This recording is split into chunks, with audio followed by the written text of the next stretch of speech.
দারুণ super. Hello বন্ধুরা, কেমন আছেন সবাই? আশা করি সবাই খুব ভালো আছেন। আমিও খুব ভালো আছি। তো দেখতে পাচ্ছ আমি, বুনু আর ঝুমা বুনু আমরা এখন যাচ্ছি বিকালবেলায় জাম খেতে। তো মেঘটা একটু একটু মেঘলা করেছিল আর একটু একটু বাতাস দিচ্ছিল। আর আমাদের এখানে রাস্তার পাশে যে আম গাছটি আছে ওই গাছটাতে আম পেকেছিল। তাহলে আমরা ভাবলাম এখানে দুটি আম কুড়িয়ে নিই। তো তোমাদেরকে তো বলেইছিলাম এই গাছটাতে এবছর অনেক আম ধরেছে। আর দেখতে পাচ্ছ আমরা রাত্রেবেলায় ঝড়ের সময় এত আম কুড়িয়েছিলাম। তো এখন আমরা দু চারটে আম কুড়ালাম, কুড়ানোর পরে ভাবলাম যে না, সন্ধ্যা হয়ে যাচ্ছে, জাম খেয়ে ঘুরে আসি। তো ওই যে দেখতে পাচ্ছ ওইটা হচ্ছে আমাদের আম গাছটা, আর ওই যে ওইটা হচ্ছে রাস্তা, রাস্তার বেশ হচ্ছে গ্রামটা।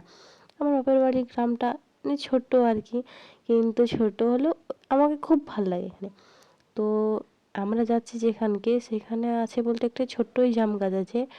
আরও অনেক ছিল বড় বড়, সাইডে আরও অনেক ছিল, কিন্তু চাষের জমিতে ডালপালার কারণে প্রবলেম হচ্ছিল, ওই জন্য গাছগুলো বড় বড়গুলো কেটে দিয়েছে।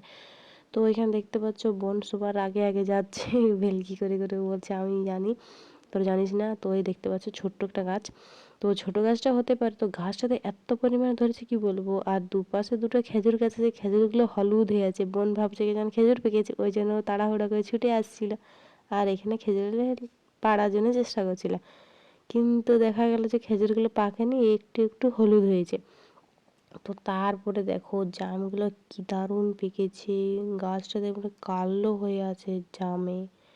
আর এই দিকটাতে দেখতে পাচ্ছ কত জাম একসঙ্গে, এত এত, বললাম না গাছটা ছোট হতে পারে কিন্তু অনেক আছে। আর বোন নিচের থেকে বেশি বকছিল, আর ওই যে ওই ঝুমা বোন ওঠার চেষ্টা করছিল কিন্তু কেউই উঠতে পারেনি। আর এই দেখতে পাচ্ছ এদিকে যে খেজুর গাছটা আছে এটাতেও অনেক খেজুর ধরেছিল, কিন্তু মেঘের কারণে দেখাতে পাচ্ছিলাম না। তো আমাদের জাম খাওয়া হয়ে গেছে, এবার আমরা বাড়ি যাবো। দারুণ সুপার।